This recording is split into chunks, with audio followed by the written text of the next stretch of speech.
Prezados alunos, uma satisfação revê-los aí na nossa disciplina, né, de Economia e Cenários Globalizados. Hoje a gente dá sequência aí ao nosso conteúdo, à nossa disciplina, mas antes disso a gente precisa aí dar um recado bastante importante para vocês.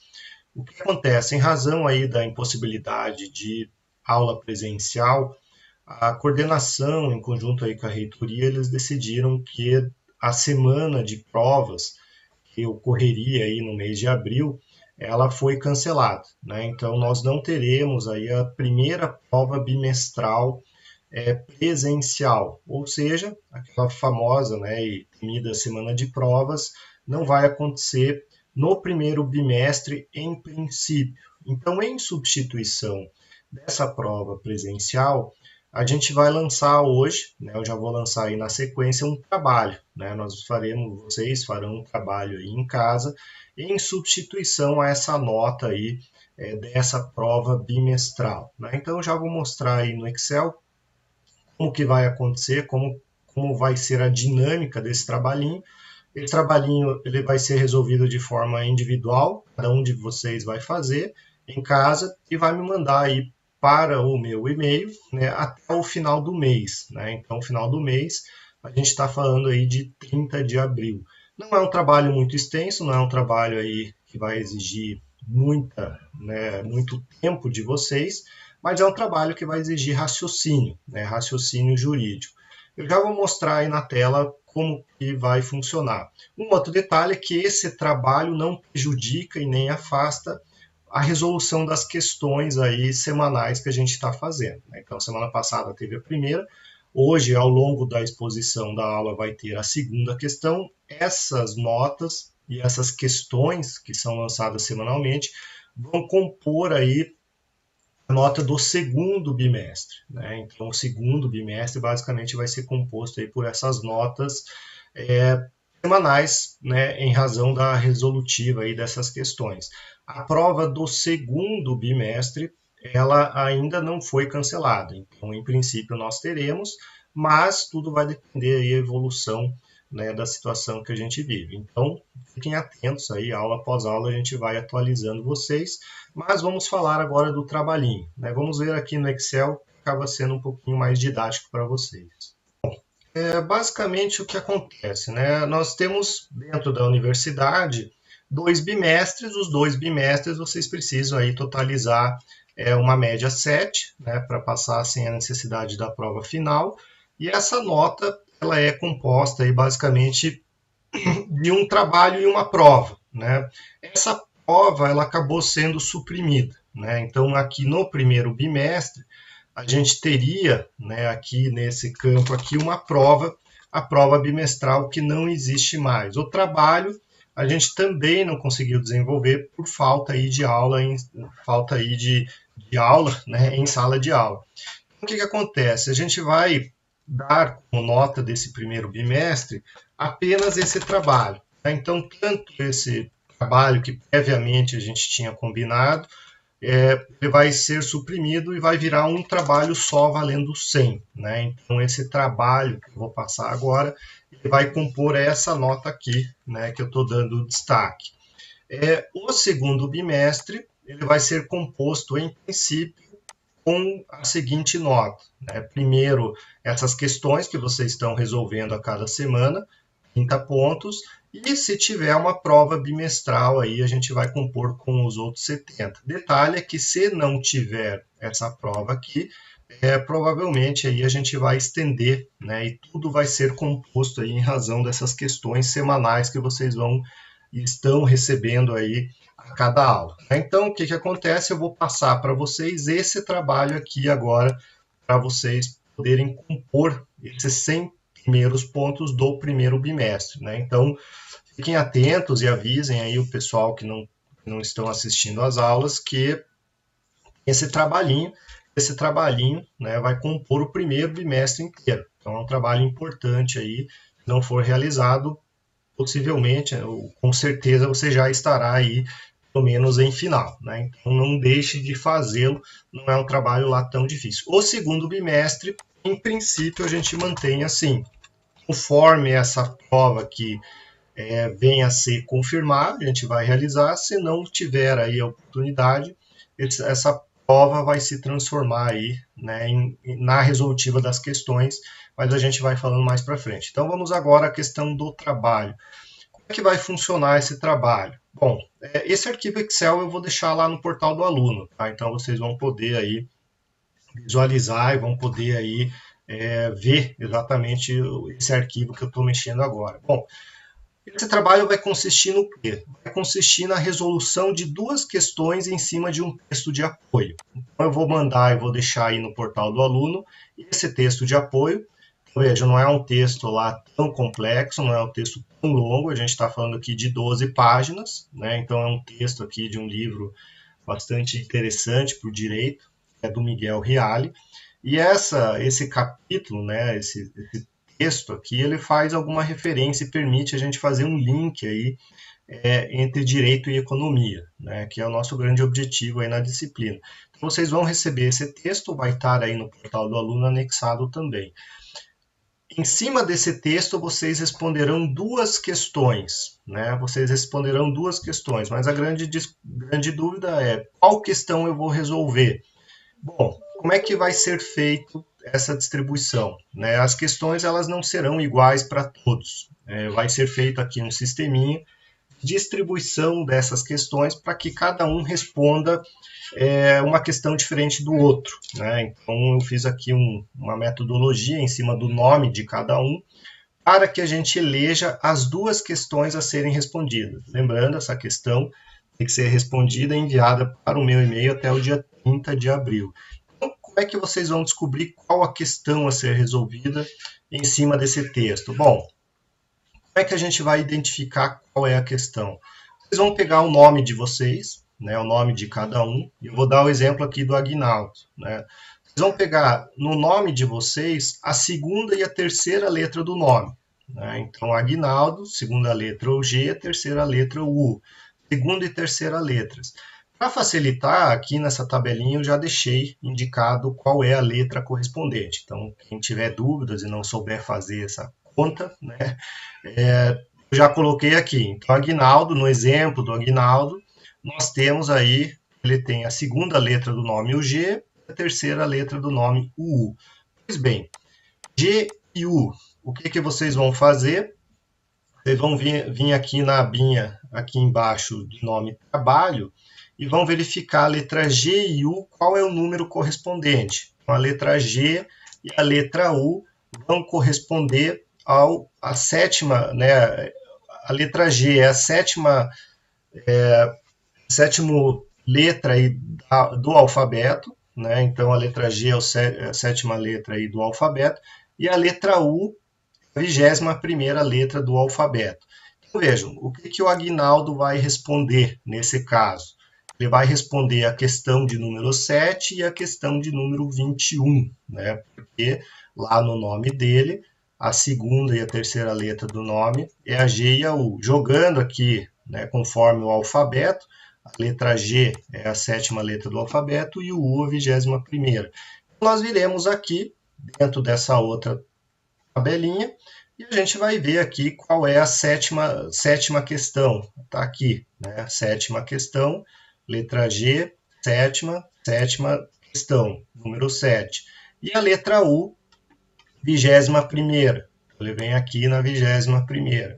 Então, veja, o Aguinaldo, ele vai me responder e vai enviar para o meu e-mail até o dia 30 de abril, está aqui nesse quadrinho com destaque, a resposta dessas duas questões. Né? Quais questões que ele vai responder? A questão de número 7 e a questão de número 21.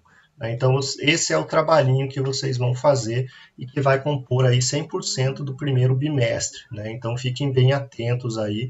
É importante vocês verificarem essa metodologia. Né? Não adianta me mandar questões que não se refiram aí ao nome de vocês. Tá? Então, eu vou fazer essa conferência aqui.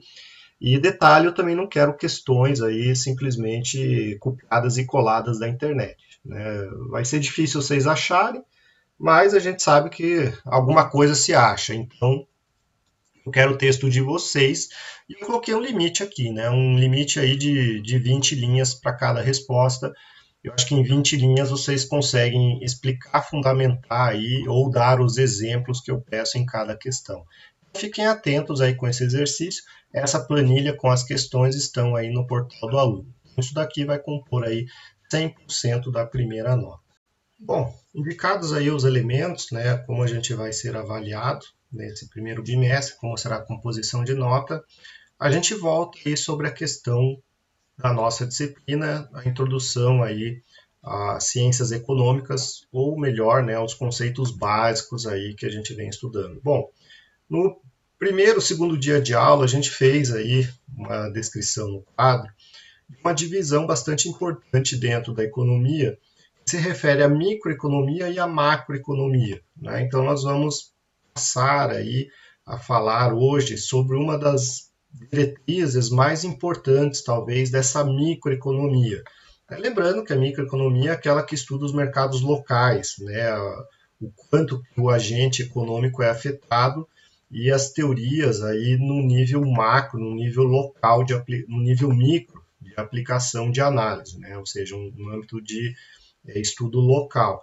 A macroeconomia estuda o movimento geral, né? Os grandes movimentos econômicos, aí, os impactos no nível global ou nacional ou até, enfim, uma determinada região, mas em uma análise maior, né, mais ampla. Então a gente vai nesse estudo aí da microeconomia com a famosa lei da oferta e da procura, né, dentro de uma concepção aí técnica da economia. Então os slides aí que estarão disponíveis para vocês também auxilia aí, então vamos em cima deles fazer aí o nosso estudo. Bom, a primeira regra, a primeira ideia que a gente precisa ter quando a gente estuda essa lei da oferta e da demanda, que é a questão aí, né, mais elementar da microeconomia, né, a ciência econômica ela está estruturada em cima dessa ideia, é a gente lembrar que aqui a gente está ingressando, né, ou a gente continua dentro daquela ótica de que o ser humano é um ser racional, que vai estar a todo tempo buscando o melhor para si, né? Então a economia clássica ela tem essa premissa e aqui a gente precisa seguir essa ideia, né? Que o ser humano, todo movimento que ele faz em termos financeiros, em termos patrimoniais, ele está realizando um movimento movido aí por uma racionalidade, né? A gente já viu, a gente estudou aí nas aulas passadas que existe uma série de fatores que afetam essa racionalidade, mas a premissa básica dentro aí dessa lei da oferta e da demanda é que o ser humano é racional, né? Então o ser humano racional ele tem o seguinte comportamento, né? E aí a gente usa alguns gráficos aí em economia para vocês poderem visualizar, né? Visualizar como que é esse comportamento. Primeiro a gente vai aí para o lado da escolha, da demanda, né? O lado do consumidor. Então é o consumidor que faz esse movimento de compra, é o consumidor que está do lado, dentro dessa teoria, né, da oferta e da procura, a procura, né, a demanda, a escolha, é o consumidor que movimenta. E aí qual que é a lógica? Aquilo que eu acabei de falar, né, que os consumidores sempre escolhem aqueles produtos que propiciem aí, proporcionem uma maior satisfação. Em termos econômicos, a satisfação é traduzida aí como utilidade, né? Então se busca a maior utilidade possível dentro de uma escolha. E dentro, né, e até subtraindo a questão de valores, né, a gente traz esse gráfico aí, né, esse quadro, demonstrando, né, dentro de um ambiente de trocas, né, duas posições bastante simples, né, no sentido de que, né, vejam, um ser humano racional, né, e dentro aí das suas possibilidades, ele permite trocar aquilo que ele tem, o seu patrimônio, por outro, e ele dá um valor para esse patrimônio, né? Então, esse valor ele pode ser medido em termos monetários, em dinheiro, ou também em coisas, né? Então aqui a gente tem esse gráfico hipotético em que uma pessoa, né, ela, na sua racionalidade, ela tem aí 4 cenários em que ela toca dentro da valorização, dentro daquilo que ela valoriza internamente, ela toca, né? Eu vejo, conforme a pessoa, ela tem aí a possibilidade, ela valoriza mais a maçã do que a banana, né? Então vejam, dentro dessa demanda, isso é próprio do consumidor, o consumidor valoriza uma coisa ou outra conforme aí o seu julgamento racional. Então é possível aí, né, dentro dessa escolha, que uma pessoa troque aí, né? Vamos pegar o exemplo da pessoa A, que está aqui, troque 50 bananas por 110 maçãs, mas a gente pode ter uma outra pessoa dentro dessa análise que vai trocar aí 30 maçãs por 250 bananas, né? Então veja, isso aí é próprio do movimento da relação de consumo. Uma pessoa dá mais valor a outro patrimônio e a média geral é que acaba formatando aí a lógica, né, a média da demanda. Então existe aí uma predisposição, uma taxa marginal de substituição, em que a pessoa está disposta a trocar aí um bem por outro, né? Então vejam, essa linha, né, entre A, B, C e D vai formar aí uma média, uma linha geral aí que vai permitir essa troca, né? Ou seja, faz essa valoração do consumo, ou seja, estabelece uma linha de satisfação da pessoa, né? Isso aqui é o cenário ideal no sentido racional do ser humano. Só que o que acontece, né? A gente acaba que não consegue ou não pode, né? A gente não tem uma liberdade plena de escolher o quanto a gente gostaria de pagar pelos nossos produtos. Existe uma série de fatores que influenciam, mas a principal delas é a questão orçamentária, né? O quanto que alguém pode pagar tem uma relação muito importante com o salário da pessoa, né? Via de regra, a renda aí do consumidor. Muito embora ele tenha uma predisposição a pagar algo por alguma coisa, dentro da sua faixa de renda, ele encontra uma limitação aí dentro do seu salário, né? Então, a vontade da pessoa, ela se liga muito próximo à questão da possibilidade financeira dela realizar. Então, dentro da possibilidade financeira, que nesse gráfico aqui é indicado por essas duas meia-luas, né, um valor máximo e um valor mínimo, nós temos uma linha mediana, né, uma linha que vai fazer aí a média dessa pessoa e vai demonstrar exatamente onde está o ponto de equilíbrio, né? Então vejam, se vocês pegarem dessa linha aqui, vocês vão perceber que a letra C demonstra o equilíbrio, né? O momento em que a melhor disposição dentro do quanto essa pessoa tem de renda, o máximo de eficiência que ela vai ter daquele produto, né? Então é a utilidade mais elevada que ela vai possuir.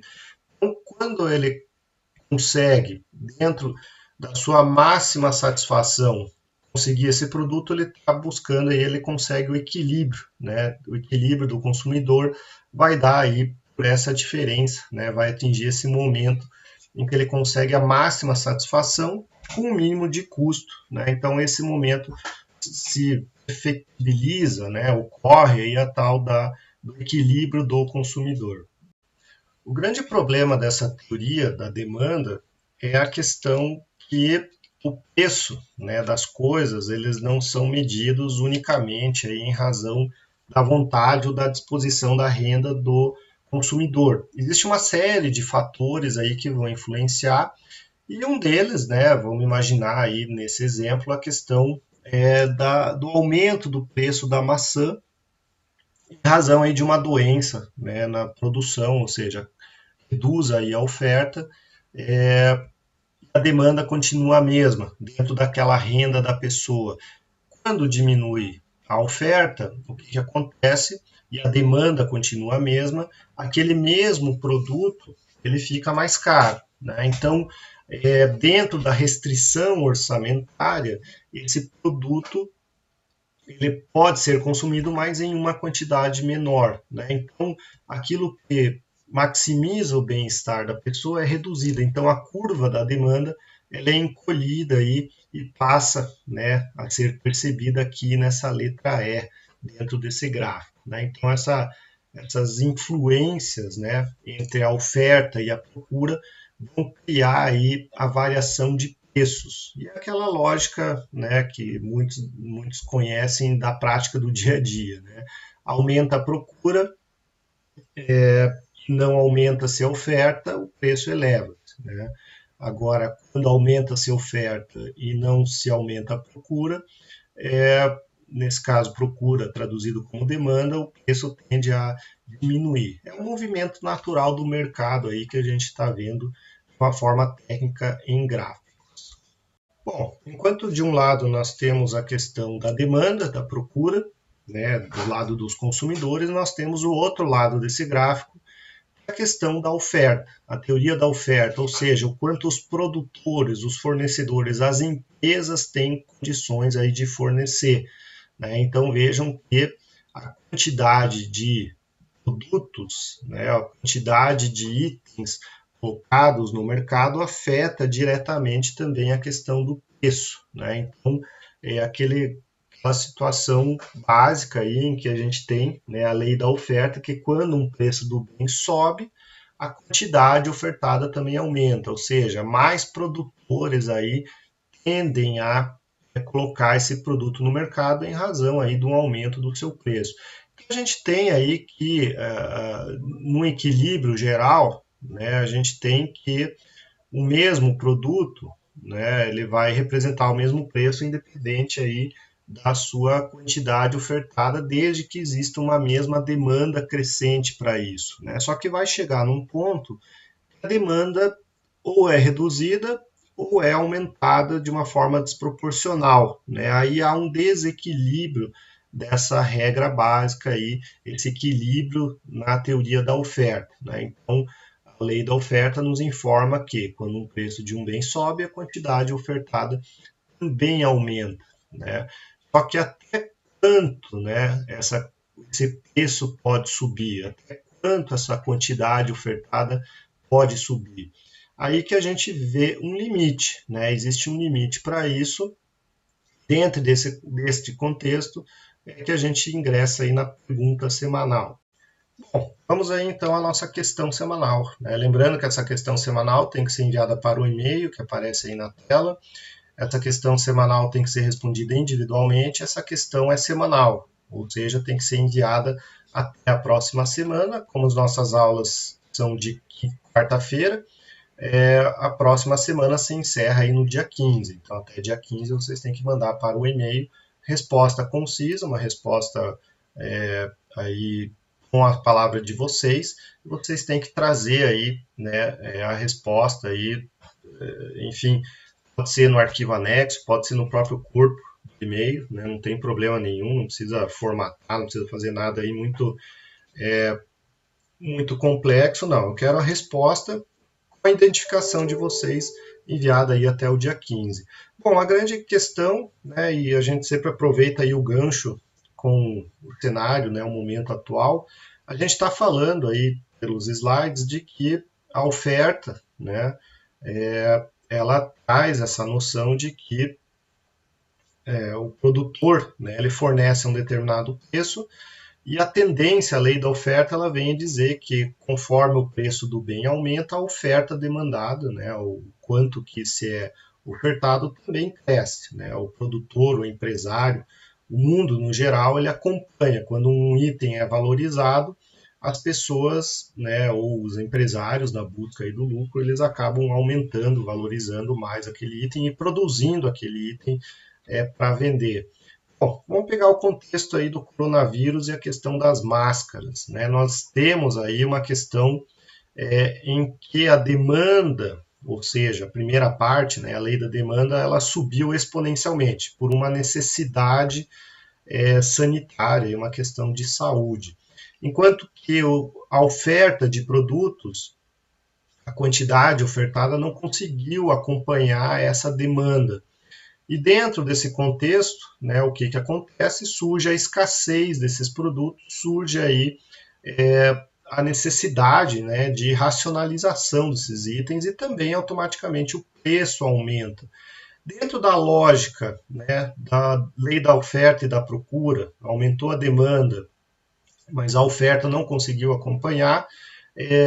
Vocês entendem aí, numa acepção econômica, dentro dessa lógica, seria permitido, seria autorizado que o Estado tabelasse esse preço, né?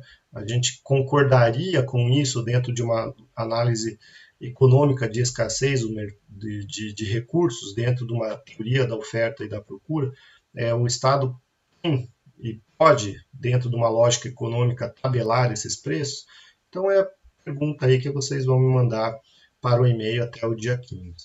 Realizada aí a nossa questão semanal, voltamos aqui para o slide com uma outra questão, né, relacionada aí à teoria da oferta, um outro aspecto, no sentido de que quando há o deslocamento dessa curva, né, a curva da oferta para a esquerda, ou seja, ela aumenta, ou seja, o preço por unidade ele tem uma elevação. Quando que isso vai acontecer? Né? Quando existe aí alguma influência externa. Essa influência externa pode ser aí relacionada à questão de uma demanda, né, maior, ou e aí surge com bastante força a questão das influências aí que o fornecedor sofre na hora da precificação do seu produto. Né? Então pode ser, por exemplo, o insumo que venha a ter aí um aumento, né, a matéria-prima. Então, a matéria-prima mais cara, naturalmente, vai colocar aí uma elevação no preço. Né? Então, o preço daquele item aumenta, naturalmente há um deslocamento desse equilíbrio do preço para a esquerda, né? E dentro de um gráfico cartesiano, isso significa aí a elevação dos preços. Então, toda vez que há um aumento de custo, o gráfico vai para a esquerda, aumenta o preço unitário. Quando há uma diminuição do custo, né, o outro lado, a gente está falando do deslocamento da curva para a direita, ou seja, há uma diminuição do preço. Né? Então, pode acontecer, por exemplo, de uma nova tecnologia ela ter aí permitir o desenvolvimento do mesmo produto a um preço, a um custo muito menor. Né? Então, naturalmente, produz mais com menos, a quantidade ofertada ela reduz aí. Então, a teoria da oferta ela é influenciada por vários fatores que realizam essa modificação na curva. Né? Então, o primeiro, aquilo que a gente acabou de falar, os custos dos fatores de produção, os insumos. Né? Então, a variação desses preços. Né? Então, um insumo, vamos imaginar aí no mercado agrícola, ele pode ter uma safra ruim, né? Então, naturalmente, o insumo fica mais caro, o produto final fica mais caro. Né? Então, nós temos aí esse primeiro fator. O segundo, as alterações tecnológicas, né? Uma nova máquina, aí, uma nova tecnologia, uma nova forma de fazer a mesma coisa, acaba aumentando aí o incentivo de produzir mais e, naturalmente, um custo menor. Então, a quantidade ofertada ela é maior, mas por um preço menor. O preço de outros bens, né, também tem essa variação aí, outras mercadorias podem afetar o preço de um produto, né? Então, produtos aí que, vamos pegar o exemplo que está aí no slide, né? O açúcar. Então, a hora que o álcool é valorizado, o álcool é colocado aí em pauta do consumidor com mais força, naturalmente o produtor de açúcar tem um problema, né, na busca do seu insumo, porque os usineiros vão passar aí a matéria-prima para a produção de álcool. Né? Então, a cana, que é a origem de ambos, ela vai ficar mais cara, ou seja, o insumo aumenta.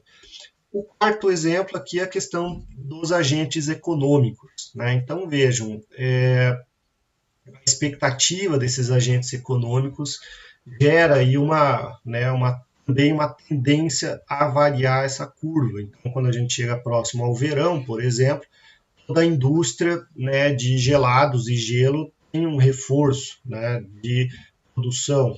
Ou numa época de Páscoa, Natal, a questão dos chocolates. Então, tudo isso vai influenciar aí na curva de oferta. E aqui nesse slide a gente pode fazer aí, né, um parênteses e um link bastante importante com a questão do direito, né? Vejam como que o direito influencia nessa lógica aí de oferta e procura, né, de um determinado produto e automaticamente influencia no preço daquele item. Toda a questão de insumo, de produção, por exemplo, né, ela passa aí por uma carga tributária. Então, a carga tributária ele eleva os custos de produção, uma influência direta na curva da oferta.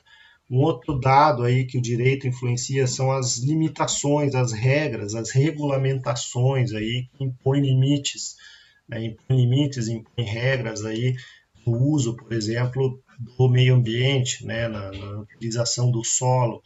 Um outro fator que o direito tem uma influência muito grande é a questão dos direitos trabalhistas, né, o custo da mão de obra. Então, vejam como que o direito está influenciado diretamente aí nessa expectativa do agente econômico. Então, qualquer movimento dentro do direito vai modificar essa curva, seja no aspecto da oferta, né, do produtor, com uma força maior, mas também do lado do consumidor, né? O consumidor ele também é influenciado aí por regras e determinações das leis, né? Então, qualquer lei vai ter um impacto direto aí com a questão econômica, por isso que, né, um dos princípios, uma das grandes virtudes que a economia prega para o direito é a sua não interferência, né, o princípio da neutralidade. O direito deveria ser o mais neutro possível para que, né, a lógica econômica pudesse se perfazer aí de uma forma mais efetiva, né, pudesse aí ser mais, aproveitar mais os recursos escassos. Bom, pessoal, com essas noções a gente chega ao final aí de mais uma aula, né? Fico aberto novamente a sugestões, fico aberto aí a críticas, né? A gente está aí para isso e espero aí revê-los na próxima semana, né? Fiquem antenados, avisem aí o pessoal que não está assistindo e a gente dá continuidade ao curso com as videoaulas. Muito obrigado, um abraço, até mais.